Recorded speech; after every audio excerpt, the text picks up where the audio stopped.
नमस्कार साथियों, मैं महेश कुमार आपका यम के क्लासेज स्टडी हब पर स्वागत करता हूं। आज साथियों मैं आपके लिए लेके आया हूं विगत वर्षों के पूछे गए प्रश्न जो विज्ञान के हैं। ये आपकी परीक्षा की दृष्टि से काफ़ी ज़्यादा इंपॉर्टेंट है और ये सारे के सारे क्वेश्चन सभी परीक्षाओं में पूछे ही जाते हैं और ये क्वेश्चन विशेष करके एसएससी एग्जाम में पूछे गए हैं। तो चलिए हम स्टार्ट करते हैं। आज मैं आपके लिए जो क्वेश्चन विविध से रिलेटिव होते हैं वे क्वेश्चन हैं। तो थोड़ा इसमें आपको जो खोज किए गए कुछ ऐसी चीज़ें हैं उसके बारे में होगा और कुछ इंपॉर्टेंट क्वेश्चन है आपके लिए, ठीक है। तो जिसमें आपका आज पहला क्वेश्चन है, निमज्जित वस्तु का पता लगाने के लिए किस उपकरण का प्रयोग किया जाता है। मतलब कि जो जलमग्न हो, जो पानी के अंदर हो, ऐसी वस्तुओं को पता लगाने के लिए किस चीज़ का प्रयोग किया जाता है। जैसे कि मतलब कि डूबा हुआ जहाज हुआ, पनडुब्बी आदि का पता लगाने के लिए किस चीज़ का हम प्रयोग करते हैं, जिसको एक कहते हैं रडार, ठीक है। एक है आपका कावाशार, सोनार और पल्सर। तो इस तरह से आपके ये चार विकल्प हैं। तो इन चारों विकल्पों में कौन सा ऐसा करेक्ट आंसर होगा, तो आपका जो करेक्ट आंसर है वो होगा आपका सोनार। क्या होगा करेक्ट आंसर, इसे सोनार होगा। बी विकल्प आपका सही होगा, ठीक है। सोनार से ही हम पता लगा पाते हैं कि कौन सा जहाज किस जगह पे डूब गया है, ठीक है। चलिए नेक्स्ट क्वेश्चन देखेंगे। क्वेश्चन नंबर दूसरा देखेंगे आप। सेकंड क्वेश्चन है कि वह उपकरण कौन सा है जिसमें समुद्रों की गहराई को मापने के लिए ध्वनि तरंगों का प्रयोग किया जाता है। ध्वनि तरंगों का प्रयोग किया जाता है। तो आपका सेम क्वेश्चन है ये, ठीक है। अलग तरीके से पूछा गया है तो इसका भी आंसर सोनार ही होगा, ठीक है। दूसरे का बी विकल्प आपका राइट आंसर होगा। क्लियर। चलिए नेक्स्ट देखेंगे। अगला क्वेश्चन देखेंगे, निम्नलिखित में से भारत का वह राज्य कौन सा है जो गंधक सल्फर के लिए उत्पादन में आगे है, ठीक है। कौन सा, जो गंधक सल्फर के उत्पादन में आगे है। असम, महाराष्ट्र, पंजाब, तमिलनाडु। तो आपका जो राइट आंसर होगा वह होगा आपका तमिलनाडु।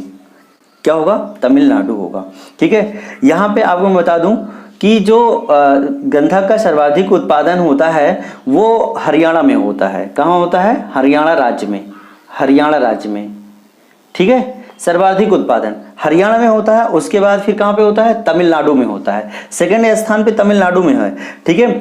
लेकिन अब हरियाणा विकल्प में आपके है नहीं, हरियाणा विकल्प में है नहीं, इसलिए आपका क्या होगा, तमिलनाडु करेक्ट आंसर होगा। क्या होगा, तमिलनाडु करेक्ट आंसर होगा। चलिए नेक्स्ट क्वेश्चन देखेंगे। क्वेश्चन नंबर चौथा देखेंगे। और साथियों चैनल पे पहली बार आए हो तो चैनल को जरूर सब्सक्राइब कीजिएगा, लाइक कीजिएगा, शेयर कीजिएगा अपने सभी साथियों में। और उसके साथ साथ सब्सक्राइब करते समय आप बेल की जो घंटी है या घंटी जो है आप उसको जो है जरूर दबाइए, जिससे नोटिफिकेशन आपको मिल जाए। कोई भी नाव नहीं डूबेगी, कोई भी नाव नहीं डूबेगी जब तक यदि वह पानी हटाती है अपने। मतलब कहने का मतलब इसका ये है क्वेश्चन का कि कोई भी नाव नहीं डूबेगी, कब तक नहीं डूबेगी, जब तक वह पानी हटाती रहेगी अपने आयतन के बराबर, भार के बराबर, पृष्ठ भाग के बराबर, घनत्व के बराबर। तो अपने भार के बराबर जब तक वह पानी हटाती रहेगी, जब तक पानी अपने भार के बराबर हटाती रहेगी तब तक नाव जो है पानी में नहीं डूबेगी। यदि कोई नाव द्वारा हटाए गए जल का भार नाव के वास्तविक भार के बराबर होगा तो वह नाव नहीं डूबेगी। या फिर तैरती हुई वस्तु का भार विस्थापित द्रव के भार के बराबर होता है। क्लियर। चलिए तो आपका राइट आंसर क्या होगा, राइट आंसर आपका होगा बी। क्लियर। नेक्स्ट क्वेश्चन देखेंगे। क्वेश्चन नंबर 5, भारत की सबसे पहली इंजीनियरिंग शिक्षा संस्थान कहाँ पे है। भारत की सबसे पहली इंजीनियरिंग शिक्षा संस्थान कहाँ है। बिरला प्रौद्योगिकी तथा विज्ञान संस्थान Pilani, IIT Kharagpur, Roorkee engineering college IIT Roorkee, BHU IIT Varanasi. तो आपका क्या होगा, करेक्ट आंसर आपका होगा C, Roorkee engineering college IIT Roorkee. Correct answer आपका कौन सा होगा, सी करेक्ट आंसर होगा। भारत की सबसे पहली इंजीनियरिंग शिक्षा संस्था इंजीनियरिंग कॉलेज आईआईटी रुड़की जो है, ठीक है। यह उत्तराखंड के हरिद्वार जिले में स्थित है। कहाँ पे है ये, उत्तराखंड। ये जो रुड़की है आपका उत्तराखंड हरिद्वार में है, ठीक है। हरिद्वार में है ये। क्लियर। ओके, ये हरिद्वार में है। चलिए नेक्स्ट देखेंगे। अगला क्वेश्चन देखेंगे आप। क्वेश्चन नंबर 6, लेजर का आविष्कार किसने किया था। लेजर का आविष्कार किसने किया था? सर फ्रैंक हिस्टल ने, फ्रैंक मॉरिसन, टीएच मैमा, सैमोरिक, किसने किया था? ये चीज बताना है। लेजर, पहली चीज तो लेजर का फुल फॉर्म पता होना चाहिए कि लेजर भाई फुल फॉर्म क्या होता है, LEASER का फुल फॉर्म क्या होता है, तो सभी को पता होगा। Light amplification by stimulated emission of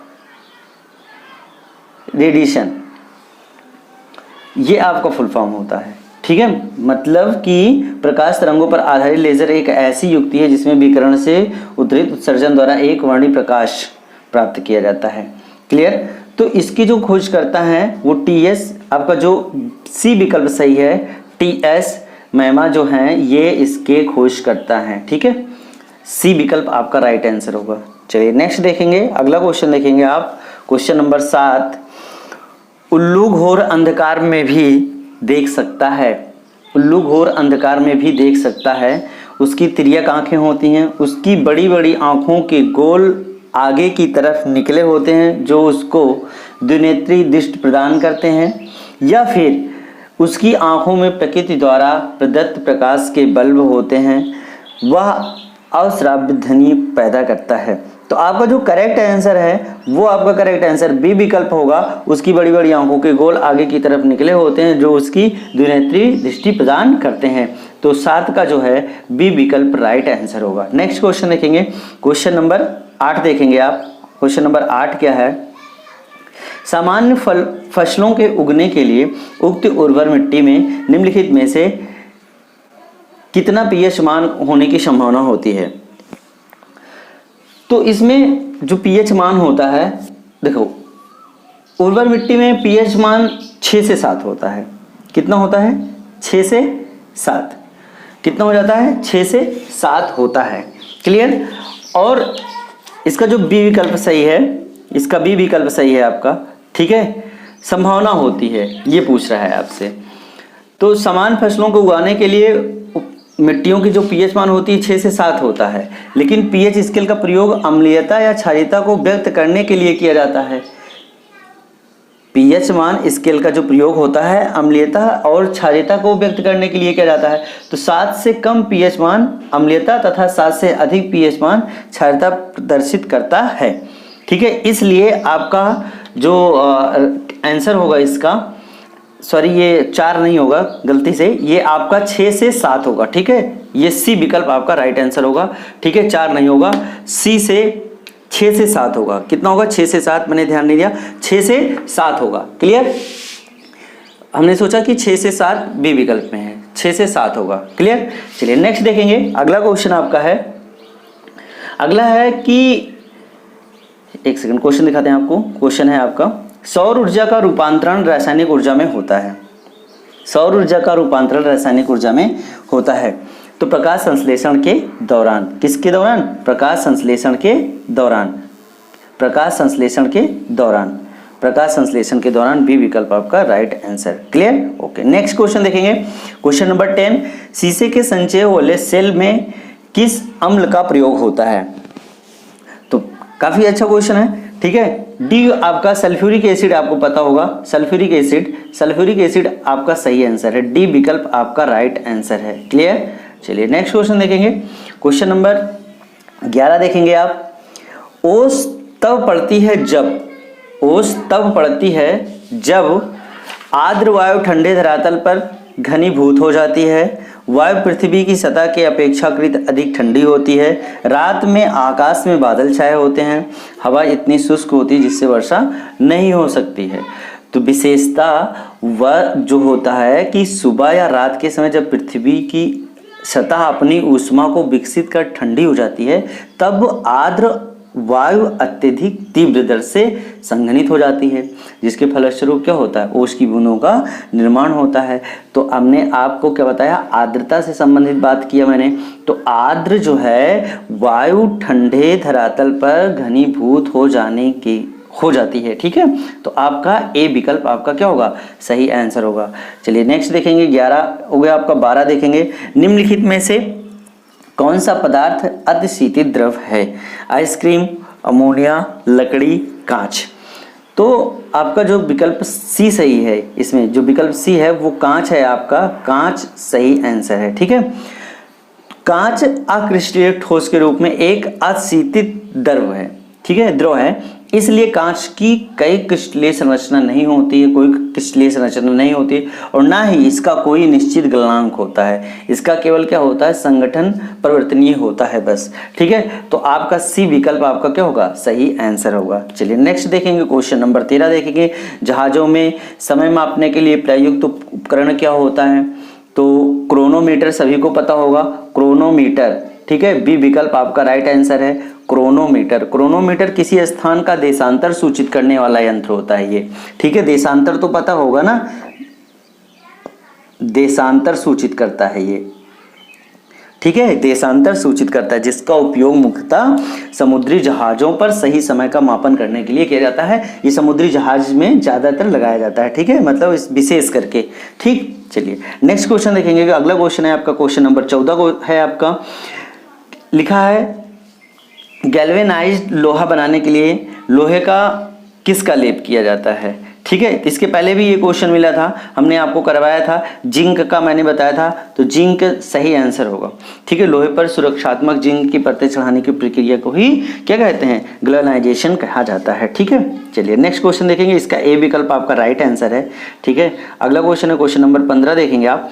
जब किसी वस्तु को पृथ्वी से चांद पर ले जाया जाए, पृथ्वी से चांद पर ले जाया जाए तो क्या होगा, द्रव्यमान बदल जाता है परंतु भार उतना ही रहता है। भार बदल जाता है, भार बदल जाता है परंतु द्रव्यमान उतना ही रहता है। ठीक है, तो बी विकल्प आपका राइट आंसर है, भार बदल जाएगा लेकिन द्रव्यमान उतना ही रहता है। भार बदल जाता है, द्रव्यमान उतना ही रहता है, बी आंसर सही है। ठीक है, चलिए नेक्स्ट क्वेश्चन देखेंगे, क्वेश्चन नंबर 16 देखेंगे आप। क्वेश्चन नंबर 16 है, परमाणु शक्ति संयंत्र किस सिद्धांत पर काम करता है? किस सिद्धांत पर काम करता है? ये कई बार क्वेश्चन पूछा गया, सभी एग्जाम में पूछे जाते हैं इस तरह के क्वेश्चन। रेलवे का क्वेश्चन है ये आपका, यूपीपीसीएल का क्वेश्चन है। ठीक है, तो परमाणु शक्ति संयंत्र किस सिद्धांत पर काम करता है? तो सभी को पता है कि विखंडन पे काम करता है। किस पे काम करता है? विखंडन पे काम करता है। ये नाभिकीय ऊर्जा ऐसी ऊर्जा है जो प्रत्येक परमाणु में अंतर्निहित होती है। नाभिकीय ऊर्जा संयोजन परमाणुओं के संयोजन से या विखंडन परमाणु विखंडन प्रक्रिया द्वारा उत्पन्न की जा सकती है। सभी मौजूदा नाभिकीय ऊर्जा संयंत्रों में विखंडन का जो प्रयोग किया जाता है यह संलयन की प्रक्रिया होती है। ठीक है, और जो तारों को ऊर्जा प्रदान करती है लेकिन पृथ्वी पर प्रयोग के लिए अव्यवहारिक होता है। ठीक है, तो इसका जो सही आंसर होगा वो क्या होगा, विखंडन होगा। क्लियर, चलिए नेक्स्ट देखेंगे, क्वेश्चन नंबर 17 देखेंगे आप। लिखा है कटरीना नाम दिया गया उपग्रह को, तारे को, उष्मा तरंग को या प्रभंजन को? किसको दिया गया? तो आपका जो होगा प्रभंजन। ठीक है, प्रभंजन को दिया गया। क्लियर, तो अब ये क्या होता है, कैटरीना वर्ष 2005 में अटलांटिक में आए विनाशकारी प्रभंजन को दिया गया था। ठीक है, ये चलिए नेक्स्ट क्वेश्चन देखेंगे, क्वेश्चन नंबर 17 देखेंगे और 18 देखेंगे। प्रकाश वर्ष निम्नलिखित में से किसका मात्रक है? तो सभी को पता होगा कि प्रकाश वर्ष किसका मात्रक होता है, खगोलीय दूरी का होता है। किसका होता है? खगोलीय दूरी का होता है। अंतर्राष्ट्रीय खगोल संघ के अनुसार प्रकाश वर्ष वह दूरी है जो प्रकाश द्वारा निर्यात में 1 जूलियन वर्ष में तय की जाती है। 1 जूलियन वर्ष में तय की जाती है और एक प्रकाश वर्ष बराबर होता है, एक प्रकाश वर्ष बराबर होता है, सभी को मालूम होगा, एक प्रकाश वर्ष बराबर होता है 9.46 गुणे 10 की पावर 15 मीटर।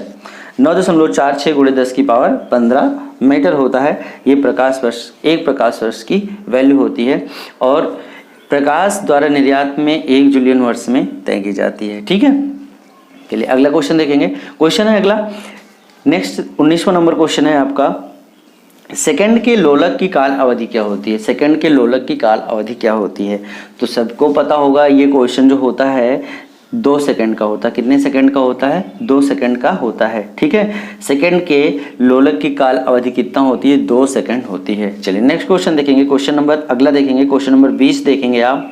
क्वेश्चन नंबर 20 है, प्रकाश वर्ष प्रकाश वर्ष किसका एकक है? तो दूरी का है, किसका है? दूरी का है। ये भी क्वेश्चन पूछा गया 10+2 12 में पूछा गया है, ठीक है। किसका है? दूरी का है। प्रकाश की दूरी का एकक जो होता है प्रकाश द्वारा एक वर्ष में तय गई दूरी प्रकाश वर्ष कहलाता है। और एक प्रकाश वर्ष बराबर कितना होना? 9.46 × 10⁻15 मीटर होता है, ठीक है। तो किसका ये मात्रक है? तो किसका मात्रक है? दूरी का मात्रक है। क्लियर? तो इस तरह से आपके ये 20 क्वेश्चन थे और वो भी काफ़ी इंपॉर्टेंट क्वेश्चन थे आपके ये 20 क्वेश्चन, ठीक है। तो वीडियो कैसे लगी आप इसको मुझे कमेंट में बताएंगे और वीडियो लाइक भी कीजिएगा। और नेक्स्ट क्वेश्चन हम आपको 21 से करवाएंगे, अगले पार्ट 7 में करवाएंगे, ठीक है। और चैनल पे पहली बार आए होंगे तो चैनल को जरूर सब्सक्राइब कीजिएगा और अपने सभी साथियों में शेयर कीजिएगा। आज मैं इतना ही रखता हूँ। नेक्स्ट पार्ट में 7 पार्ट में आप मैं 21 से क्वेश्चन कराऊंगा। तब तक के लिए जय हिंद, जय भारत।